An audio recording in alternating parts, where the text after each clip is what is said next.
Hey guys, and welcome to the Garage Athlete Show. We are on episode 48. I'm joined today by the one and only Mr. Daniel Fraser. So, on the last probably 5 or 6 weeks, we've had guests. So we thought we'd just have a nice chit chat, nice catch up with the OG hosts of the show. We're well over a year in now, episode 48. Dan has become a dad again. I'm balls deep in prep now, so we thought we'd have a bit of a catch up, see how things are going. Also, just means there's a little bit less stress in terms of kind of getting people on and stuff this week. So, have you been, Daniel? How's your training going? You had a little niggle in your back a couple of weeks ago, didn't you? So how have things? Yeah, I'm okay. I've kind of, we talked about before, kind of my. I still hold on to the hope that I can lift heavy again. But at the moment, I'm kind of sticking around the 8 rep range with lower body, but I'm dropping deadlifts. It's just one of those things where it's at the moment, it's not quite right for me. It was causing more harm than good. Yeah. And I would rate myself as a very competent deadlifter, but at the moment for my back and my back history, it's just not, it's not working. And it's causing a lot more frustration and a lot more problems than good. And it was getting to the point where I just wasn't enjoying training. The training was actually making me feel worse, mentally, physically. And when you start getting to that in your training, you need to start having a serious think about it and reevaluation. Training at the end of the day is meant to be a hobby. It's meant to be fun. It's meant to be something you enjoy doing. You should look forward to going into your garage, going down the gym, doing some lifting, getting better, getting stronger, bigger, whatever. But with deadlifting, with the problems it was causing, it was making me feel terrible and a bit sad that I couldn't do it anymore. So instead of trying to fit a round peg in a square hole, I've parked it for the time being, possibly indefinitely. It's been over a year now since I've gone over, I think I did 240 for a single. So it's been over a year since I've pushed it at all and trained it consistently. So I'm kind of slowly just letting it go. I mean, the squats, I'm kind of now sticking to the 8. Had a good session the other day. Not pushing heavy yet. Like I was doing my heavy 5s and it just felt shit. So I'd canned it. So back into the heavier reps, getting a pump on, getting some good work in, and just trying to enjoy the process of training again and not getting too caught up in what I've done that week, but just having Scream spoke about it last week, like a tick of exercises that you want to cover, making sure they get in, and then going from there. How about you, man? How's it going? So basically, we've converted you to being a bodybuilder because it's just better. A bodybuilder without the diet and discipline and most of the training, but I just higher reps. The thing with lower reps is it's like you don't do a lot in this session in terms of reps, in sets and all that kind of stuff. It's very demanding and it's very neurally fatiguing. And you're doing sets where after a set, if you do a set of 5, properly, full on, it's going to take you about 5 to 10 minutes to recover before you do the next set. And to get through the amount of work you need to be decent, or when you start lifting for a while, we're talking 2-hour sessions, like an hour and a half sessions to get through the work you need to do. And it's very hard. But what I was finding with the heavy stuff is it was just draining in a way that the higher rep bodybuilding stuff wasn't, in terms of it just feels harder on your body. The next day you feel worse. Whereas I was finding with bodybuilding, yes, you get the pump on, yes, your muscles swell up and all this, but you don't have the same neurological fatigue. Neural fatigue the next day, and when you're not sleeping as well. I find training's like a knife edge, and at the moment, like tonight my twins could be up all night if they wanted to. Hope not, but suddenly you've like canned it. Whereas I find bodybuilding for me, and maybe it's because I'm a bit slow twitch, I don't know, but I've always done all right with that higher rep style of stuff. I don't find it as demanding, and I'm finding it quite enjoyable. So I'd rather stick around there, and then couple of years, who knows, I might do something else, but for the time being, bodybuilding is the way forward. It's one of those things where you're completely right. Like, I think there's a time and a place for going like heavier. So like when I say heavier, the lowest amount of reps I tend to do now is like 5 or 6. Any lower than that. And I find the risk to reward ratio for me, because I spend so much time at the higher rep ranges, like I'm just putting myself at risk of injury and tearing something just because the loads are just kind of like way up there. Whereas like at one point I was doing, I think, the 30 kilo dumbbells for pressing for sets of 20. So it's not, I'm not using light weights. Well, for me anyway, I'm not using light weights. I remember only 4 years ago, like I'd have really struggled to get like the 30s up for like sets of like 8. But it's just using them in different ways and really, really focusing on like that connection. And that's something that I've only found in the last year or two. And at first I had to put my ego like back a bit and drop all the weights kind of like back down. But now I'm shifting a decent amount of weight within those rep ranges. And like, I've also found as I've got older, I've stopped competing with other people. Like one of my clients, he's a young lad. He's only 22, 23.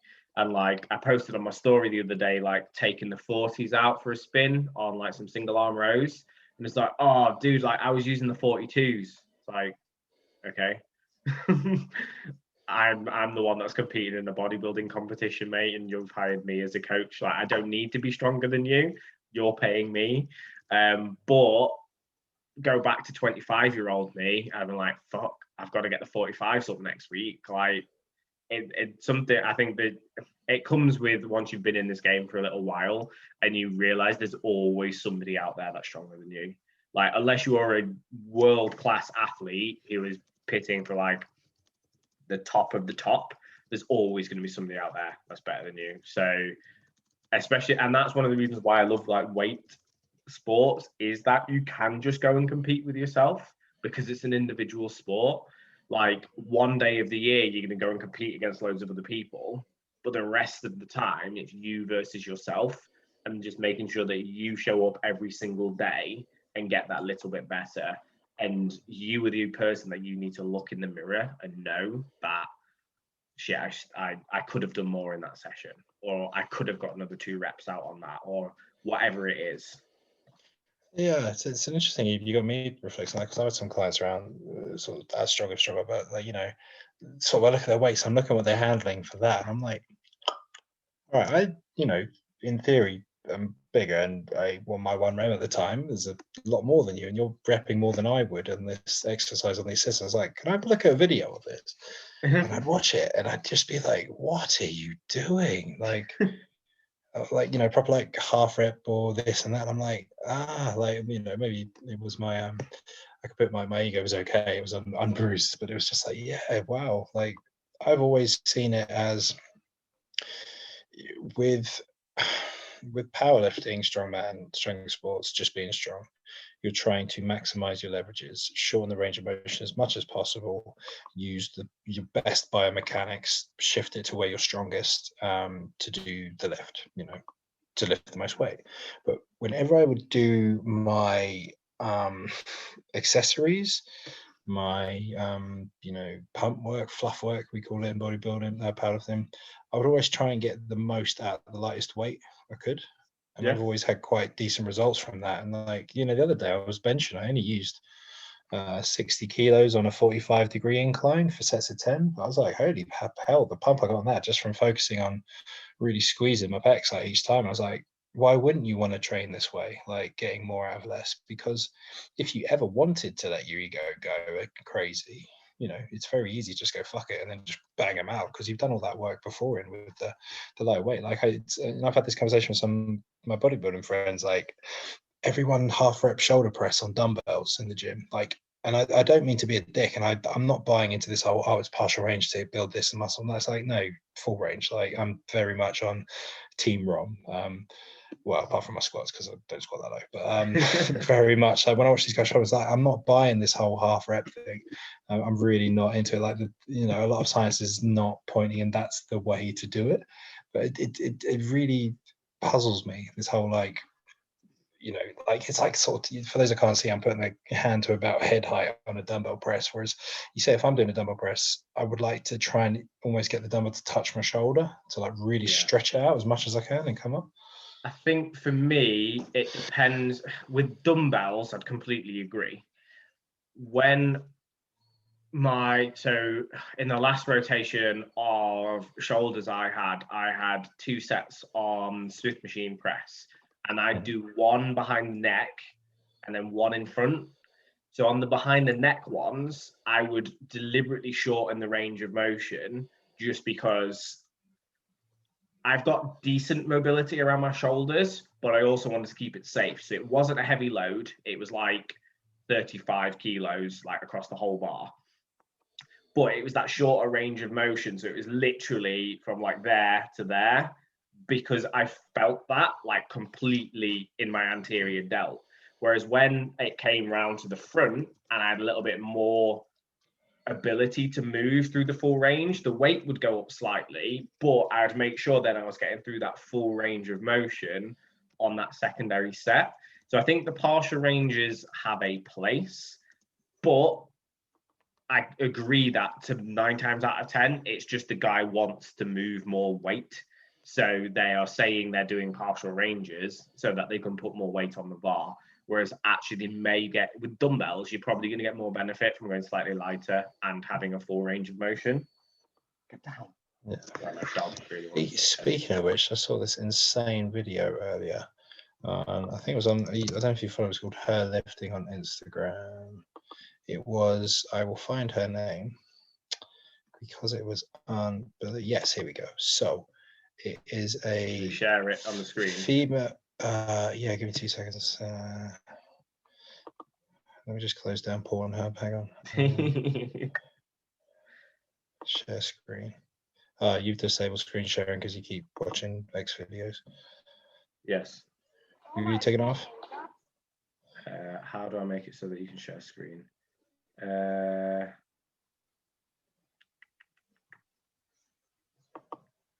See, if I make you the host, I'm not sure if it'll delete the screen, if it'll delete the recording.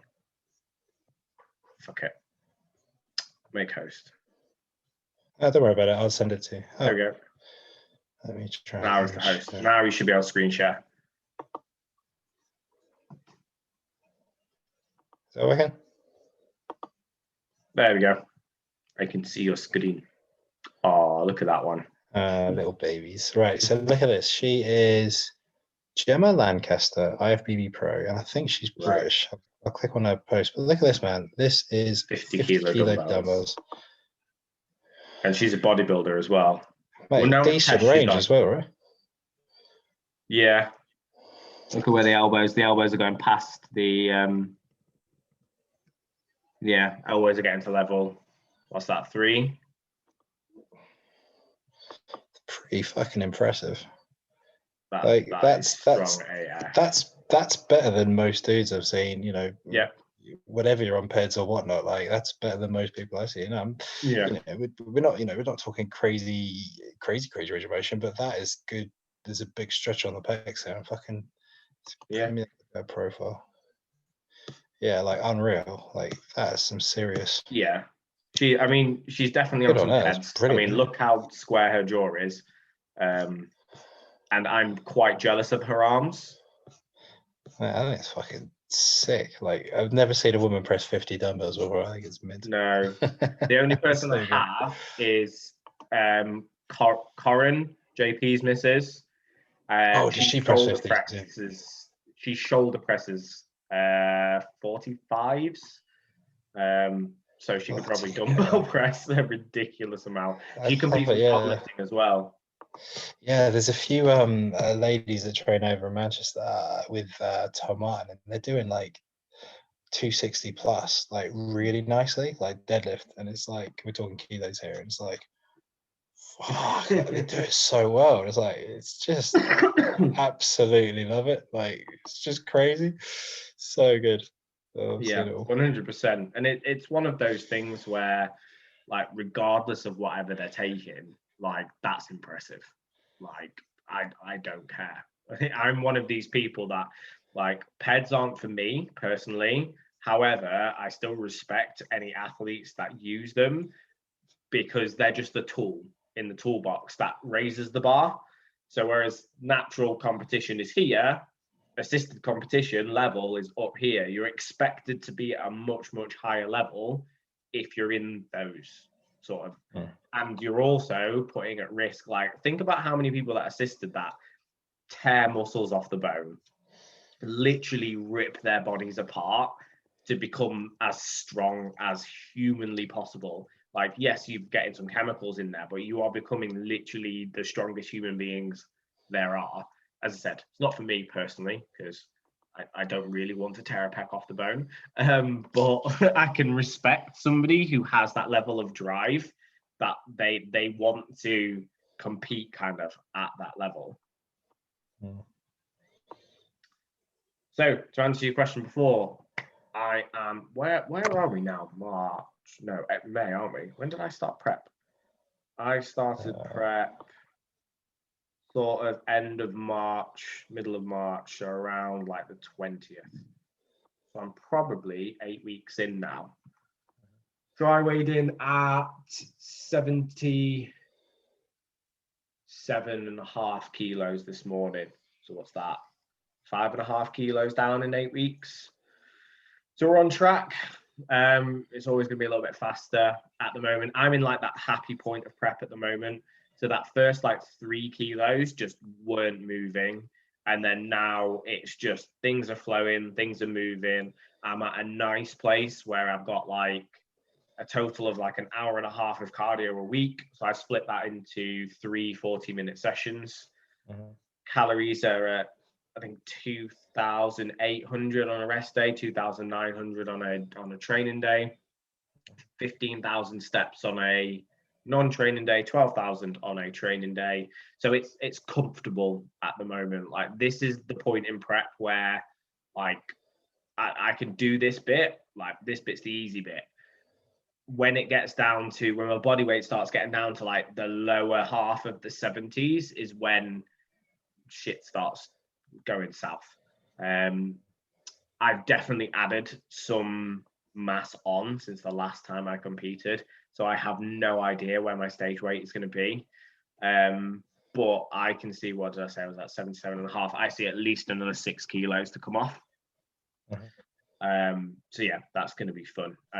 Yeah, it's crazy, isn't it? Like, so I think bodybuilding's not insane, it's just, wow, it's such an endeavor, isn't it, in terms of, you know, I guess a powerlifter, if they wanted to, could just, not that you should, but could literally walk into the gym, do a max, you know, or see where they're at, do like an RPA. But I guess bodybuilding is not until you literally step on stage, like maybe next year, to see how far you've actually come.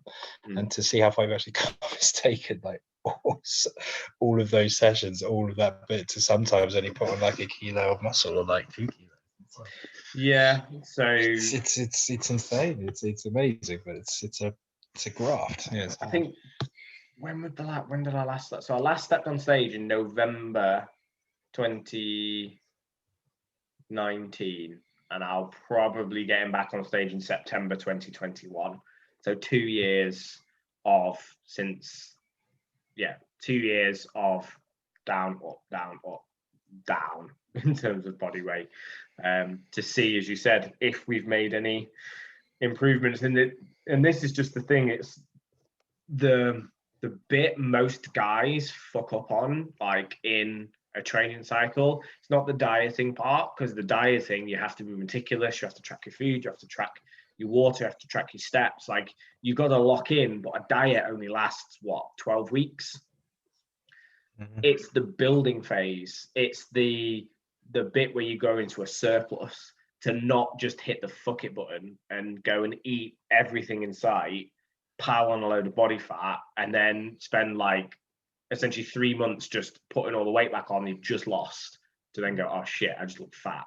Like this off season with Jake was so meticulous, like not to the point where I was as anal as I am on prep, but I was still tracking my food when I was on like 4,000 calories a day. Like if it got to 8-9 o'clock at night and I was missing any food, or I'd missed the meal, like I'd have to bunch meals together. I'd be going to bed just like so full, because I've had to have a shake with 2 scoops of protein powder, a tablespoon of peanut butter, and like 50 grams of porridge oats in it to make up the 600 calories that I was missing because I had to skip lunch that day or whatever it is. Like, it's the first time I've been like properly meticulous in like a building phase, and we had a good solid like 5 or 6 months of building. And as the body fat's starting to come off, I can now see it in my photos. Like, my back is thicker than it was before. My legs are fuller. Also, I store body fat in completely different places now. The first time I ever dieted down, my abs came in like week 3, whereas my back and my back then came in after that. It took like 6 or 7 weeks for that to come in, and then my legs. Whereas now it's completely the opposite way around. Like, my legs have just got no fat on them. My back's starting to come in, and I'm still holding fat around my tummy. It's really weird. I've heard this a lot with people that get I think someone was doing a study on it. I remember this is random, but I remember here on Lane Norton's podcast a few years ago, they wanted to find out when you diet down like quite severely and you come back up, why is it that you end up storing fat in different places? And do you remember the Pollock-Cohen like skin fold test where certain sites they would say like sugars and stuff would so there's that, but then there's other reasons. I've noticed as I've got older, I've definitely stored more fat on my hips, and I was like, fuck hell, this isn't a nice look. Like, I hate it. Out of all the places, maybe I've got too much estrogen in my diet. But you're in a house full of females, you can't it's rubbing off, isn't it? Yeah, a house full of females. But it is noticeable. Yeah, like I'm definitely storing. I mean, my legs I've always found, I've never been ripped, but I've been pretty lean. Like, I always find, they say you can't spot reduce fat, and you can't. The best way to spot reduce fat is to lose fat overall. Then you'll spot reduce fat. And the first thing I say to people when they train me is, wherever you want to lose weight the most, that's where it's going to come off last. But then also, I would say normally where you've got your biggest body, your most developed, strongest body parts, they seem to carry less fat. Like, my quads seem to get quite lean quite quick, but that's what I use to squat the most with. I'm not a hip dominant squat, it's mainly like legs.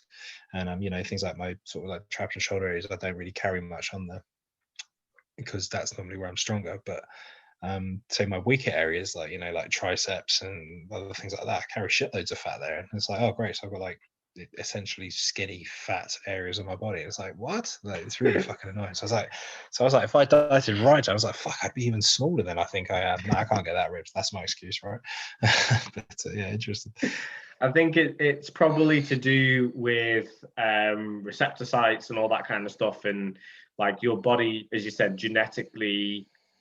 There may be an inverse relationship where you're genetically more likely to lay down muscle, might be also where you're genetically less likely to lay down fat. That's the only thing. That is not scientific at all. That's just me like speculating. But I know there is I think there's alpha and beta receptors when it comes to fat storage. So actually you're right. The people tend to focus on their problem areas, and 99 times out of 100, their problem areas are where they have more of these receptors, which basically means that fat stores there quicker, and it's the last place it comes off. And that's why psychologically, that's their problem areas, because it's always the bit that gets fat first, and it's always the bit that no matter how much weight they seem to lose, because they tend to do a crash diet and they're mostly losing muscle mass and bloody water, that fat's not coming off it, because you're not actually losing body fat, you're just losing weight. And that's why you just look like a smaller version of yourself, get really fucking hungry, eat everything in sight and put all the weight back on. But that's the story for a different day. So how are you doing with your intermittent fasting? Intermittently.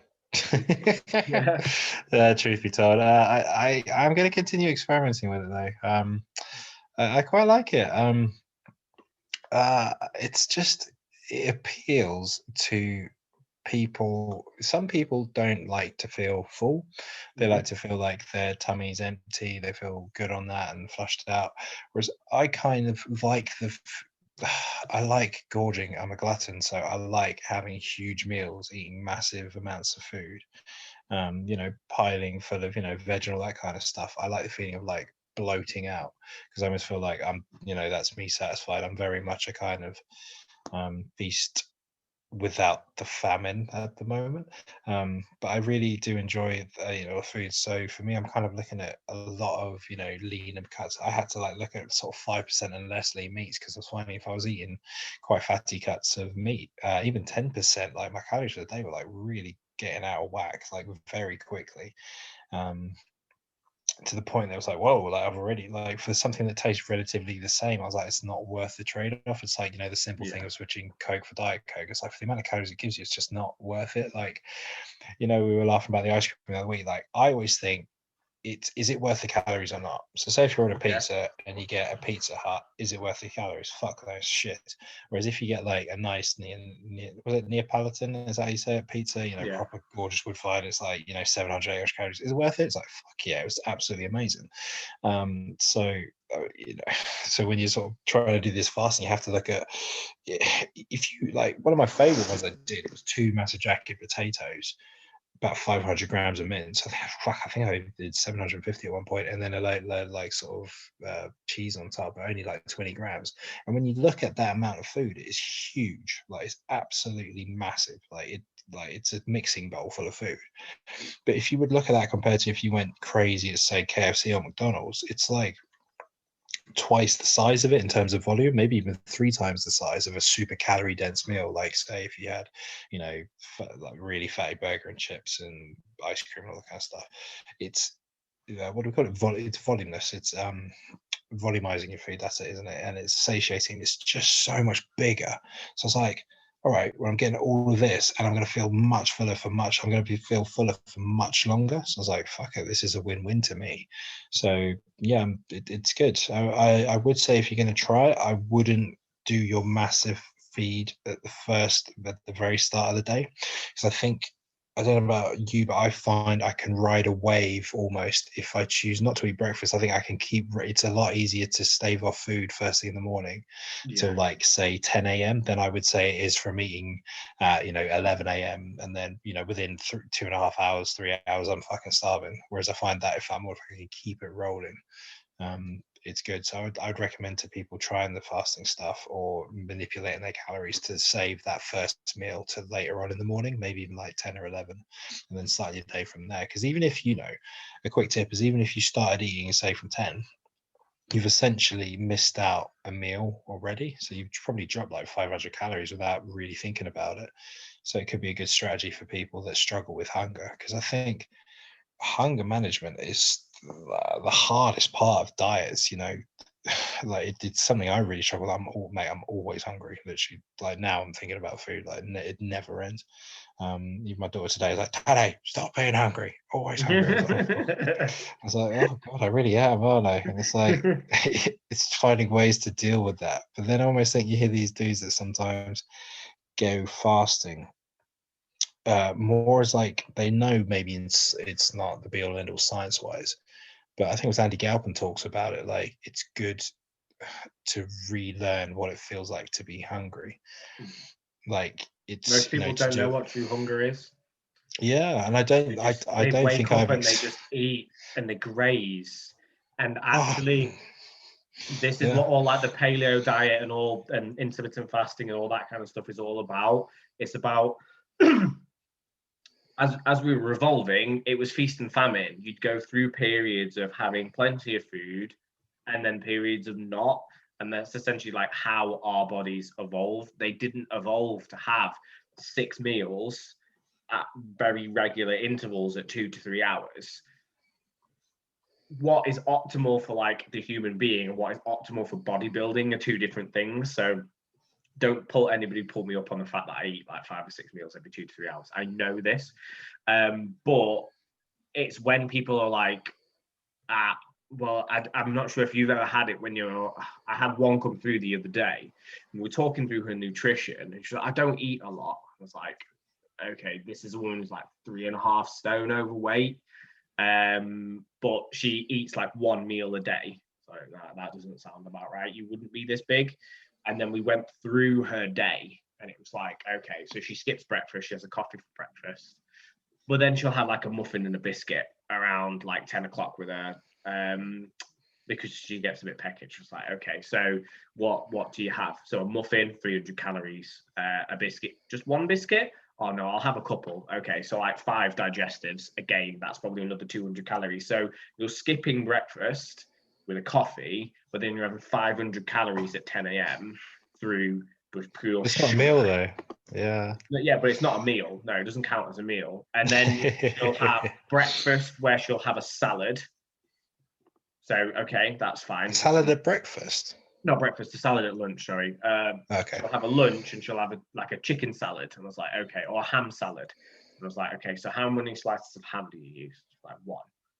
Okay, so that's like 5 grams of protein and a salad. So what's that, like 50 calories? So she's not overly full from lunch. So again, I can get away with that's not really a proper meal. But then by like 2-3 p.m, she's getting hungry again. She might have a bottle of Coke. Like, okay, that's another like 300 calories. And what was the other? And like, so she gets like peckish. So she'll have like a Coke and a Mars bar or something like that.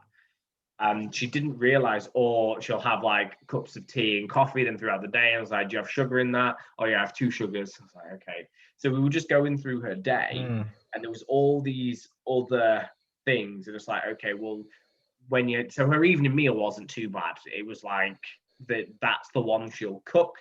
So that's where she'd get her decent portion of protein in, like spike bol, like she'll cook something basically. So I was like, okay. And then I was like, well, do you make your own sauces or do you buy sauces? Or buy pasta sauces and stuff. I was like, okay. So you take your 300 or 400 calories, add another 200 to 300 on top of that because of the sauce, because of all the sugar and stuff that kind of comes in. And once we like jotted it down, she'd gone from hardly eating anything at all to eating nearly 3,000 calories a day from all these other bits because she grazes throughout the day, rather than having those big set meals where there's boluses of food where you would feel full, you would know that you've eaten and it's physical food. Whereas people forget like liquid calories, like when you're cooking with oil, like even a tablespoon of oil is another like 50 to 100. Like there's all these different areas where all this extra energy kind of comes in. So it's not necessarily like, and people say that they eat healthy, but they're overweight. It's, yes, you may eat healthy in the food that you're thinking about, but it's all the stuff that you're not thinking about. It's all those habits and all those little things that kind of come in that tend to make the big difference. Gotcha. Whereas, I mean, the first bit of advice I would say to people, and people hate hearing it, is, oh, like, what snacks can I have? And I'm kind of like, I don't think you should snack if you're dieting. I think this is one of the reasons, the bigger meals I like is snacks don't fill you up. I think snacks actually increase hunger personally. I don't think they stave off hunger. I think they keep it rolling, but I just don't know many successful, unless they've been really worked in terms of, decent snacks. But I mean, if you're having like 2,500 calories a day, which is most of the sort of people I sort of work with, if that 2.5, a bit more, but a tiny bit less range, like you can work in like 4 or 5 great meals. And I know people are working in, there's different things there, but you can make it work. But I just find snacks. I mean, if you're desperate, you can fiber. If you're going to do snacks, like, it needs to be like fruit. Yeah, but it's not, I mean, there's some high fiber snacks, of course there are, but sake foods tend to be a bit more traditionally processed and all that kind of stuff. Whereas I'd rather eat it all in a meal. Boom, there's that meal. Boom, there's that meal. Boom, that's meal. And it gets to the point of when you're tracking snacks and you're like getting your phone out. Oh, gotta have this again. Or just do that. Oh, let me just do that. It's a lot easier to almost just go nah. Like sometimes I find if I just say no, I'm not having it, it actually helps. Whereas I find sometimes when you've got so much choice that paralysis analysis, it's almost like, oh, I've had this and I'll type that, and it sort of sends you off on another pile. Then I wasn't just going fuck it, and it pisses me off. But yeah, to go back to the diet, going through what you're eating, the best one I ever went through was training this client, and it didn't go great, if I'm honest. But we were looking at the diet, it's like things aren't really working here. I was like, you're paying for PT sessions, but what you want to achieve is fat loss. And I can flog you 3 times a week and you're not losing fat. So I was like, it's not going to happen in the gym. So I was like, for one of the sessions, might have been the wrong thing. But I basically sat down for an hour going through every part of the diet, like literally, like with a fine tooth comb.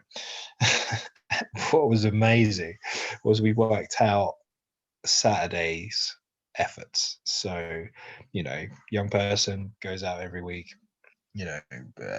which is great, fine. You got, YOLO and all that kind of shit.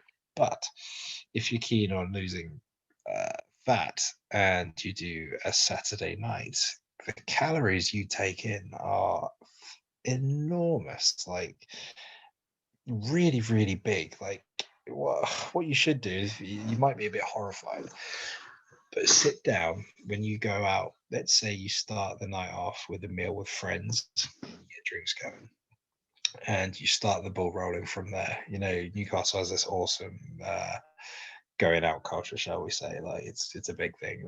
It's everyone's part of their life. Oh yeah, I've been out in Newcastle. Yeah. It's fun, it is good. But if you're interested in calories, holy fucking shit. Like, oh yeah. We're starting off with meals, you go for burger and chips, or let's say your typical, I don't know, Frankie and Betty's or something like that, or you start off at the fucking, the Chinese buffet or something. You're easily eating about 2,000, like huge amounts, like proper calorie laden. But then if you throw in all the drinks on top of that, if we're talking pints or we're talking mixes and full fat Coke and all that kind of stuff, like I think we worked out it was about 7,000 calories on just the night, and this was just the night, not counting the morning after. Daytime before that, days. Or the morning after, as you said. You'll tend to eat a takeaway when you're hungover as well, won't you? Because so the middle of the night and the takeaway and all the drinks, and plus the next day and feeling like crap, and you can talk about the hormones that alcohol does or what it affects, and it's just like, bloody hell. I was actually quite impressed by how much they put behind them. Like, this is something that's going to be on about 600 calories to diet, and they, and then they're into the high 6,000 ranges there. I'm like, okay, well, if you want to do this, fine, but just be aware that this is putting the full stop on your progress. Like, it's one of those things where if they want to do that, you've just got to, like, how long a period. At the end of the day, like, I don't know what you were charging at the time, but let's call it £30 an hour. How many sessions is that? 2 to 3 sessions a week. Mm. So, 60, 90 quid a week, 4 week, nearly £300 a month? Yeah. To not really be seeing results. Whereas actually, if you knocked 2 of those nights out on the head, like, so you went out every other weekend rather than every weekend, and when you went out, just be a little bit smarter into, if you could cut those calories in half from having like diet mixes and spirits and like just not having a crazy amount of food before you go out, to go from like 7,000 calories down to 3,000, you could still have a really good night out on 3,000 calories and do that every other weekend rather than every weekend. You've then taken it from an excess of 24,000 calories to an excess of 6,000, which if you're monitoring your diet, training with a trainer 3 times a week and not being a dickhead, like, you could still get results doing that. But then paying out 300 quid a month for personal training and all that money for like all the drinks and going out, you've got to decide which one's the higher priority. Absolutely. And it's one of those things where like you can do it, it's just a lot harder. It's like you're starting from like 10 steps back if you're going out every weekend and kind of doing that, or you just have to be really fucking harsh on yourself during the week, which I wouldn't want to be. I wouldn't want to be having like 1,000 calories a day so that I can go and have a 7,000 calorie splurge on a Saturday night. Yeah, that's totally, man. But that was one of the big shifts I found from moving online, was it seems to be more results based. I kind of found sometimes with PT that it's almost trading time for money, which is fine. Even if you like, I've had some great clients who they just love to train and they love training with someone pushing them, and that's it. They don't care if they get results or, you know, this or that. Their result is the fact they're keeping healthy by training every week. That's what they'll do. That's brilliant. But, you know, for the people who are, you know, and it's a big market, fuck yeah, you know, fat loss or transformation or, you know, massive strength gains. It's not the session you do once or twice a week. You know, a lot of people wanted to sort of pay for one session and then, you know, okay, well, that's all, you know, all they can afford, you know, understandable. But then it's what you do outside of it. It's like, you know, we try our best as trainers to get people results and all, but like online just gives you so much more access to people away from one session, you know, the plan, the nutrition, all this kind of stuff. I'm actually finding people are getting better results because it's almost like they've got a different, maybe they're just more intrinsically motivated, that they want it more. I don't know if I think it's shifting online. One, like face-to-face coaching, there are two types of people that need face-to-face coaching. Complete beginners who need somebody there to physically adjust them and put them in the right place, and people that need an appointment to keep to, or they just won't do it. Like, they're the type of people that basically they would often cancel sessions last minute just because their life's so all over the place that they need to be paying somebody like £35 for a session. And if they don't turn up to that session, they lose that money. They need to be held accountable to kind of like that. Those are the two types of people that kind of need, in like your normal health club, that need a face-to-face trainer, like elite athletes and things like that. That's a different ball game.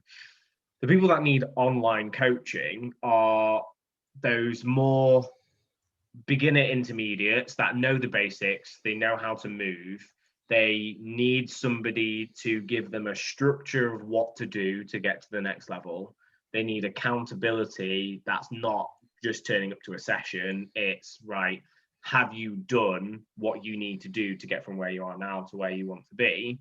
And to look at the other aspects of their life.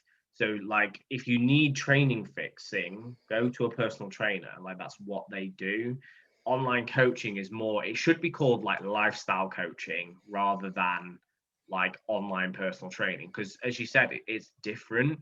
It's, we're looking at, right, what do you want to achieve? If it's fat loss, if it's transformations, like what is it that you want to achieve, and what habits do you need to put in place to get there?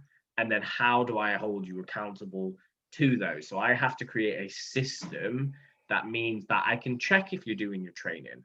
I can check if you're staying on top of your diet. I can check if you're sleeping 6 to 8 hours a night.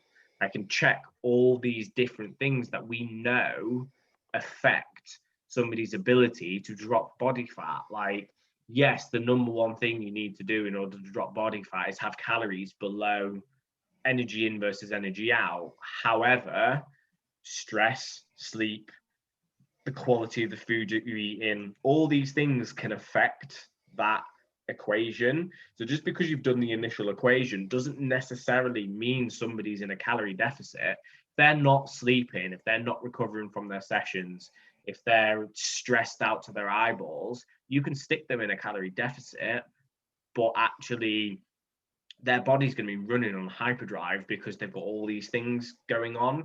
So just by doing more, you might be causing them kind of like more damage than actually, right, let's not focus on the weight loss for now. Like, I had a client who actually, she trained with me for about 4 months. After the first month, we dropped the scales because we're like, no, the scales are freaking you out and you're actually not making any progress. So we dropped the scales off and we focused on, right, let's get you moving more, let's get you sleeping more, let's get your stress levels down. And like, I got a really nice message at the end being like, you know what, I might not have lost the weight that I wanted. However, my quality of life is so much better. I'm actually sleeping for 6 to 8 hours. You might have been in a position to lose weight. Yeah. Like, exactly. Sometimes you think they're ready. Palace is, it's easy, but it's hard as well. And you have to kind of be in the right place. It's like, sometimes you have to put other work in before you can get to a point of, you know, true fat loss. Like, I found this especially with, more often than not, women who have dieted a lot, a lot. They're just, the metabolism's just not in the place it needs to be to lose fat. or if it is, you put them on fucking like what I call toddler diets, where it's like 1,200 calories or something, or even less than that. And I'm like, I never felt comfortable with doing that to get people to lose it. So I want to look at bumping it up, but yeah, it's there's a lot of factors involved, and it's hard to explain to somebody like that who has been essentially yo-yo dieting for years. You need to eat more. You need to give your body like 6 months of slowly increasing the amount of food that you're eating to speed your metabolism back up. And then in the longer term, you'll be able to lose body fat. But right now, as you said, if we just dig you in some more, we're just going to cause more damage to your metabolic rate. And you'll have to then you'll probably go on a binge at the back end of it because you're going to be so hungry. And you'll put all that weight back on and then have to go on an even lower calorie diet in order to kind of get the body fat off again. It's one of the reasons why I tend to work with more men now. But I've had men that have had the same thing. They've been going to Slimming World or whatever it is, and they're just on this yo-yo dieting train.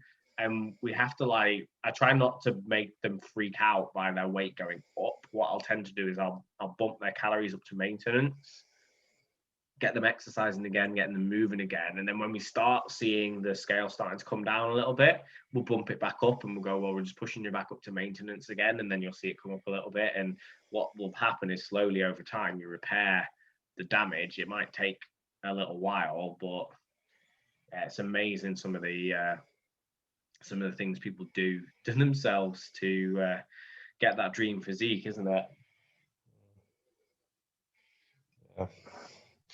Yeah, fat loss, good old fun, good games. But speaking of that, we have a group challenge coming up. I'm not sure if this video comes out before or after when we're dropping it, but we're going to teach you how to transform your body without doing stupid shit, and hopefully you'll learn a few lessons along the way. So I'll probably try and get this to drop on Monday then. Yeah, well, dropping it there, but it might be. Maybe we'll get the results, and in 8 weeks' time, we'll come back to this and see. But basically, we're gonna, me and Don and Rachel have all come together, and we're gonna plow all of our knowledge together to get some sick transformations and do it the right way. So, if you're listening to this and you're not already on the Home Gym UK, what is it now? Home Gym UK community Facebook page. The one that's not the sales page, make sure you get in there because this is only going out to members of the Facebook group to start off with. It's a redonkulously good deal, which we will not be repeating, and there's also hopefully going to be some sick prizes for the best transformations as well. Basically, all the money that's going into the transformation group is going into the prizes, so someone is going to do very well out of this. 100%. So first place, second place, third place prizes. Should we say the price? Yeah, let's say the price. It's going to be £15 to enter. You're not going to find any transformation program on the internet with the level of experience that we've got. So I've been in the industry for 9 years. I think Dan, you're similar, aren't you? About 9 years. Rachel's again similar. So what's that? 27 years of combined experience for 8 weeks of fat loss. We're going to have mobility work in there. We're going to have us dropping into that group every day to answer questions. You're not going to get better value for the amount of money you're going to kind of have to invest. So if you can, as I said, hopefully this will drop Monday. I'm going to have a busy weekend doing show notes. I'm probably going to have to drop 2 episodes now, but that's fine. So get in. The group will be opening its doors on Monday the 24th, and it will be closing on Sunday the 30th. So you've got a week to basically, there's going to be an initial set of questions that you have to answer. If you answer all the questions and you fit the criteria, you'll then be taken to a link to pay so that you can then get in. Once you've paid, you'll then be taken into get access to the Facebook group. We'll have everybody congregating in the Facebook group until the 31st of May, and then that's when the program and everything will drop, and we'll get everybody's before photos on the 31st of May, and there'll be 8 weeks from then. So are we going to get people to like prove the date of their initial photos, or like how? I don't know whether we should. That's not a bad idea. Just before and afters, like if you want to hold up your phone with the date, yeah, I don't mind. But yeah, just we're going to do before and afters. Hopefully, going to make some sick strength gains, and hopefully, as importantly, you're going to make some mental gains, and everyone's going to feel full, because it's about time people feel good about themselves, because the last year or so has been atrocious. Yeah, I think that's probably a really good place to leave it. So, guys, if you want to go and check out Mr. Frazier for some good quality homely powerlifting / bodybuilding, power building content, where can they find you, sir? Still on Instagram, Barbells and Beans, and Dan Frazier on Facebook. And it is at DeegePT for myself. Been great to catch up with you, mate. Go enjoy the rest of your evening, and I will speak to you again soon. Awesome, mate. You take care, buddy. Bye for now. Bye.